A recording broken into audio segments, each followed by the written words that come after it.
Palakkad Thathamangalam GP UP സ്കൂളിൽ സാമൂഹിക വിരുദ്ധർ പുൽക്കൂട് തകർത്തു. പോലീസ് അന്വേഷണം ആരംഭിച്ചിട്ടുണ്ട്. ഇത് സംബന്ധിച്ച് ഇന്ന് അതേ പാലക്കാട് ഇന്നലെ ഉണ്ടായിരുന്ന ഇതേ സംഭവത്തിൽ പാലക്കാട് മറ്റൊരു സ്കൂളിലും ഇതേ ക്രിസ്മസ് ട്രീയും പുൽക്കൂടും ഒക്കെ തകർത്തുന്ന ഒരവസ്ഥയുണ്ടായിരുന്നു. VHP പ്രവർത്തകർ അറസ്റ്റിലാവുകയും വലിയ രീതിയിലുള്ള പ്രതിഷേധമൊക്കെ അവിടെ അരങ്ങേറുകയും ചെയ്തിരുന്നു. ഇന്ന് അതിൽ സൗഹൃദ കരോൾ സംഘടിപ്പിക്കുകയാണ് DYFI ചെയ്തത്. അഭിജിത്ത് വിശദാംശങ്ങളുമായി ചേരുന്നുണ്ട്. അഭിജിത്ത്,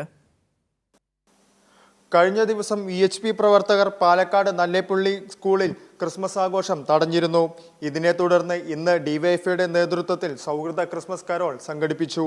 VHPയുടെ വർഗീയതയ്ക്കെതിരെ എന്ന മുദ്രാവാക്യം ഉയർത്തിപ്പിടിച്ചാണ് DYFI സൗഹൃദ ക്രിസ്മസ് കരോൾ സംഘടിപ്പിച്ചത്.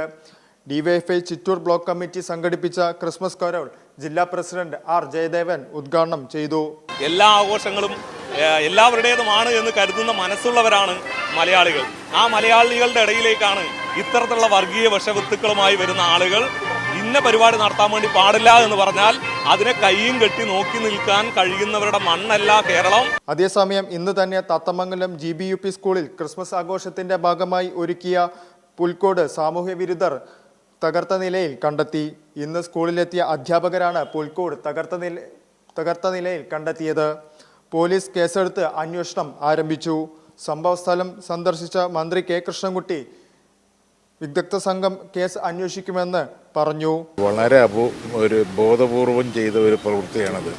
വർഗീയമുണ്ടാക്കി ജനങ്ങളെ വർഗീയത്തിൻ്റെ പേരിൽ കൂട്ടുപിടിക്കാൻ വേണ്ടിയുള്ള ശ്രമമാണ് ഇപ്പോൾ നടക്കുന്നത്. അപ്പോൾ അത് വളരെ ശക്തമായ ഒരു സ്പെഷ്യൽ ടീമിനെ ഇപ്പോൾ ഏർപ്പെടുത്താനുള്ള തീരുമാനമെടുത്തിട്ടുണ്ട്. ഇവിടെ SP ആയിട്ട് സംസാരിച്ചു. സ്പെഷ്യൽ ടീമിന് വന്ന് ഇതിൻ്റെ വേര് കണ്ടുപിടിക്കണം. എന്താ വെച്ചാൽ ഇത് വളരെ ബോധപൂർവം ചെയ്യുന്ന ഒരു ഏർപ്പാടാണ്. ഒരു വികാരം ഉണ്ടാക്കി അങ്ങനെ ജനങ്ങളെ കൂടെ നിർത്താൻ അങ്ങനെ ഒരു ഇതാണ് ഇപ്പോൾ നടക്കുന്നത്. അപ്പോൾ ഇതിനെതിരായി നമ്മളെല്ലാവരും കൂടി ശക്തമായി ഒന്നിച്ചു നിൽക്കണം എന്നാണ് എനിക്ക് അഭിപ്രായം. സംഭവ സ്ഥലത്ത് ഡോഗ് സ്ക്വാഡ്, ഫോറൻസിക് സംഘം തുടങ്ങിയ വിദഗ്ധ സംഘം പരിശോധന നടത്തി. ശരി, അഭിജിത്താണ് വിശദാംശങ്ങൾ പങ്കുവച്ചത്.